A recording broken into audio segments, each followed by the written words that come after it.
Bab 14. Penolakan terhadap perubahan. Bila perubahan terjadi, para manajer dan karyawan bereaksi baik secara positif maupun negatif.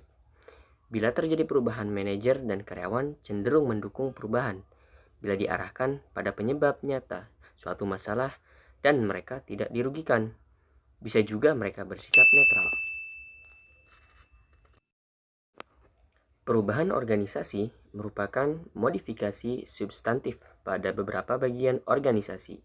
Perubahan itu dapat melibatkan hampir semua aspek dari organisasi, seperti jadwal pekerjaan, dasar untuk departementalisasi, rentang manajemen, mesin-mesin, rancangan organisasi, dan sebagainya. A. Alasan memerlukan perubahan. Alasan mendasar organisasi memerlukan perubahan adalah karena sesuatu yang relevan bagi organisasi telah berubah atau akan berubah. Oleh sebab itu, organisasi tidak punya pilihan lain kecuali berubah juga. Perubahan ini terjadi karena adanya dorongan untuk berubah yang berasal dari yang pertama, dorongan eksternal. Dorongan eksternal yang mendorong organisasi untuk mengadakan perubahan berasal dari lingkungan umum organisasi. Adanya aturan baru dalam produksi dan persaingan politik, hukum baru, keputusan pengadilan, dan sebagainya akan mempengaruhi organisasi. Di samping itu, berbagai dimensi seperti teknologi, ekonomi, dan sosiokultural juga mempengaruhi organisasi untuk melakukan perubahan. Yang kedua, ada dorongan internal. Pada dasarnya, dorongan internal berasal dari dalam organisasi itu sendiri. Adanya revisi strategi organisasi oleh manajemen puncak akan menghasilkan perubahan organisasi. Secara umum ada dua jenis perubahan dalam organisasi. Yang pertama adalah perubahan terencana. Perubahan terencana merupakan perubahan yang dirancang dan diimplementasikan secara berurutan dan tepat waktu sebagai antisipasi dari peristiwa di masa mendatang. Yang kedua adalah perubahan reaktif. Perubahan reaktif merupakan suatu respon bertahap terhadap peristiwa yang ketika muncul.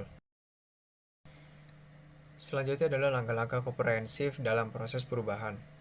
Yang pertama adalah mengenali kebutuhan akan perubahan. Kedua, menetapkan tujuan perubahan. Ketiga, mendiagnosis apa yang menyebabkan perlunya dilakukan perubahan. Keempat adalah memilih teknik perubahan yang sesuai untuk mencapai tujuan. Kelima, merencanakan implementasi untuk perubahan. Keenam, mengimplementasikan perencanaan perubahan. Dan yang terakhir adalah mengevaluasi perubahan dan tindak lanjut. Selanjutnya adalah penolakan terhadap perubahan. Perubahan pada dasarnya diupayakan untuk membuat keadaan menjadi lebih baik. Namun pada kenyataannya tidak setiap perubahan akan mendapat dukungan. Ketidaksetujuan atau bahkan pertentangan yang dilandasi oleh berbagai alasan mengharuskan mereka yang berjuang untuk perubahan perlu memahami hal yang berkenaan dengan persepsi dan keyakinan.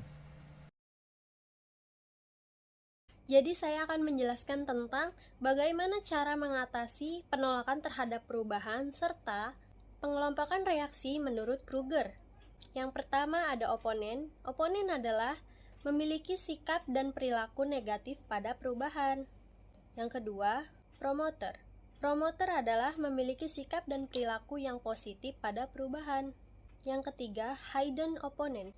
Hidden opponent adalah memiliki sikap dan perilaku yang negatif pada perubahan, namun seolah-olah mendukung perubahan tersebut. Yang keempat, potensial promoter. Potensial promoter yaitu memiliki sikap dan perilaku yang positif, namun belum terlalu yakin. Alasan penolakan terhadap perubahan menurut Robbins dan Kreitner and Kinnicky. Yang pertama, kebiasaan. Manusia adalah makhluk hidup yang hidup dari kebiasaan yang dibangunnya. Kebiasaan ini akan mempermudah manusia untuk menjalankan kehidupannya yang sudah cukup kompleks.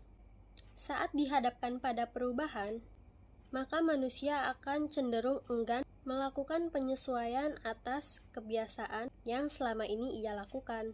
Yang kedua, takut mengalami kegagalan. Proses perubahan pada pekerjaan yang bersifat menekan pada karyawan akan dapat memunculkan keraguan pada kemampuannya. Yang ketiga, faktor-faktor ekonomi. Berkurangnya penghasilan dan peningkatan kebutuhan hidup yang dapat menjadi penyebab munculnya penolakan terhadap perubahan. Selanjutnya saya akan menjelaskan cara untuk mengatasi perubahan.